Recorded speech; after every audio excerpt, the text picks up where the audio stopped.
Watch, Jason Chaffetz reveals the truth about Robert Mueller's investigation. All eyes are on Robert Mueller as he conducts his special investigation into Russian interference in the 2016 election. Democrats would love for him to produce evidence discrediting Trump. And Mueller is looking more and more like a compromised leftist agent. Even the dimwits in Congress are starting to voice concern. Representative Jason Chaffetz is calling for Congress to act as a watchdog for the special counsel via Fox News. If Mueller's going to look into the president, he has to be kept in line. Chaffetz is the former chair of the House Oversight Committee, a position now held by Trey Gowdy. According to Chaffetz, Mueller's assignment doesn't give him unlimited authority. He has to act within the limits and must be carefully scrutinized by Congress. Just because you are special counsel doesn't mean you go unimpeded. There needs to be someone looking over the shoulders of the special prosecutor as well. That's absolutely right, especially with this special counsel. Robert Mueller is good friends with James Comey. There's a strong suspicion that James Comey leaked documents to the media to provoke a special counsel. A special counsel he knew would be his best pal. This is all as an act of revenge against President Trump. And what are they saying there? There's a strong suspicion. It's already known that James Comey leaked this information to get special counsel. He admitted to that himself. Then there's also the fact that the people Mueller has appointed to his special counsel team are die-hard Hillary Clinton supporters. How can Trump be treated fairly when the investigation body hates his guts? Chaffetz brings up these points, arguing that there should never have been a special counsel. That's where I'm going. After all, we know the Trump-Russia claims are bogus. Why waste time and money on a huge ball of nothing? My sentiments exactly. Additionally, there's the charge that Trump was involved in obstruction of justice, another falsehood. That's what Comey would have us believe. But how can justice be obstructed when nothing illegal was done to investigate in the first place? The entire fiasco is a witch hunt designed to tarnish President Trump's reputation. Chaffetz acknowledges this, which is why he calls the special counsel unnecessary. Now that it's underway, he says Congress must stay on top of Mueller to be sure he isn't using his new role to execute a personal vendetta against President Trump. Chaffetz also says Congress would be more efficient at combating the deep state if they could have an expedition of subpoenas. Right now, these have to come from the Department of Justice itself. That makes it harder to subpoena members of the DOJ or other federal agencies. For instance, the Obama DOJ protected IRS officials involved in targeting conservative organizations. Congress better keep a close eye on Mueller. The American people are behind President Trump. We won't put up with any action taken against him by these disingenuous deep state actors. If the Republicans in Congress want to keep their jobs, they will stay true to the American people and support the president. Otherwise, they can start packing right now.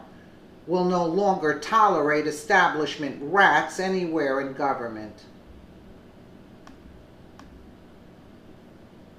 Well, what about, is it time to investigate the investigators? 3 Republican members of the House seem to think so. Congressman Jim Jordan, Mark Meadows, and Jody Hice want former FBI Director James Comey investigated, as well as Robert Mueller, special counsel on the Russia probe. They claim Mueller applied double standards to the Trump and Obama administrations. Joining us right now, Congressman Jason Chaffetz, former chairman of the House Oversight Committee. Congressman, good to have you on the program. Welcome. Good morning. Thanks for having me. What do you think about this?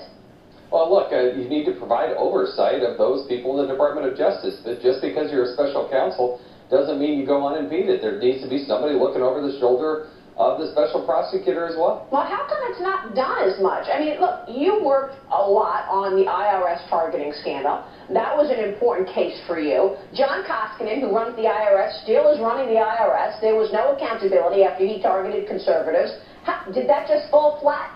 No, look, I think there is an inherent problem here in that when Congress wants to issue a subpoena, guess where they have to go to get that subpoena? The Department of Justice. That's where they actually do the enforcement. There should be a mechanism where actually Congress can work with the judicial branch and expedite their way to bring these people if they don't comply with the subpoena. And it happened in the IRS. It happened in the Hillary Clinton email investigation. This deep state gets to hold these cards real close, and that makes Congress pretty much a wimp. Well, look, I mean, the American people would like to see justice served. So let's go back to the Clinton email scandal. I mean, we know that Loretta Lynch said to Jim Comey, call it a matter, not an investigation. In other words, lie to the American people.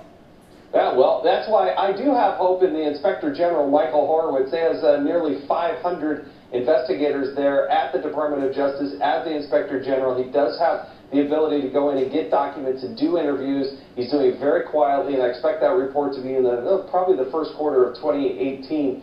But also, I do think it is appropriate that Congress overlook the shoulder of Mr. Mueller. He's got great credentials, great background. I don't know why he was put in place. That was the first mistake. There should have never been a special counsel, but now that there is, somebody needs to be a watchdog on that. And the people that he's put in place, in fact, his team, are all Obama supporters. They gave money to the President Obama. You know, so he's handpicked an exact team that he wants, and yet we don't know where this is going. I mean, do you think that there should be some people on his team that perhaps gave money to the Republicans? It doesn't.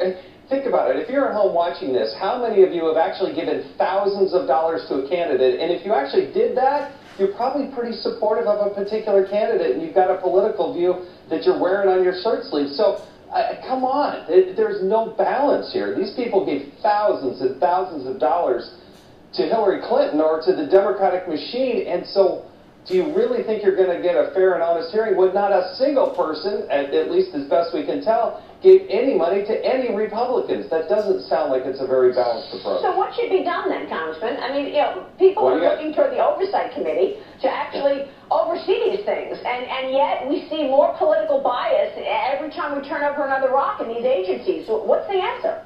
Well, I believe Chairman Senator Grassley will be tenacious on that. I do believe that the House Judiciary Committee under Bob Goodlatte has actually got to get engaged. I'm not aware of them doing a single thing on any of this to this point. And then also the Oversight Committee in the House of Representatives. So there'll be time to do that, and just calling it out on television and putting some pressure over there to be open and transparent about who these investigators and prosecutors are. I think that's fair. I think that's what should happen. How much of a distraction has this become in terms of coming up with a vote on health care, coming up with a conversation on tax reform, which of course is what the American people voted for last November? Has this slowed down the agenda in terms of getting executed? Well, it's a distraction in the media, but fortunately I do think we can walk and chew gum too. I think Speaker Ryan, our Majority Leader Kevin McCarthy, we have actually pushed through more pieces of legislation in the House at a record pace on very important things. We had great legislation signed into law on the Veterans Administration, but you're right, repealing or replacing Obamacare, which we've already done in the House, is got to be priority one, along right there with tax reform. I don't believe in this artificial deadline of July 4th. I do think going into the August recess, you'll see a lot more pressure. Members don't want to go home for 4 or 5 weeks and not have something that has actually been signed into law. I think there's a lot of pressure there. So do you think the pressure will push them to actually come to the floor and vote?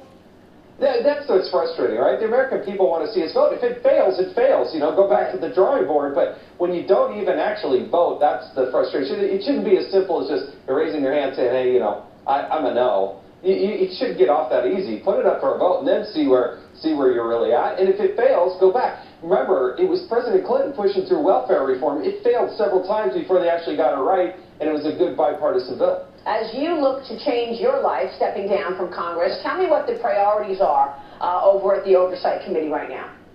Well, look, there are more than 2 million federal employees. We've got about 70 people on the Oversight Committee. And so everything from information technology and the cyber attacks that are happening there to, I still believe we need to clean up what's gone on in the Hillary Clinton email investigation and some of those, the IRS. We can't just let go of those things.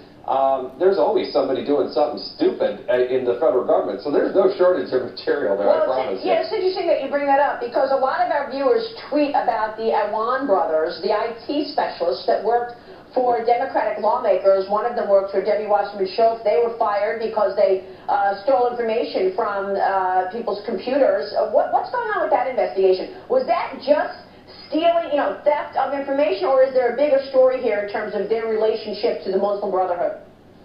We don't know, and that's why extracting documents out of the Department of Justice and maybe perhaps Homeland Security and even from the House itself is still a very difficult and long process.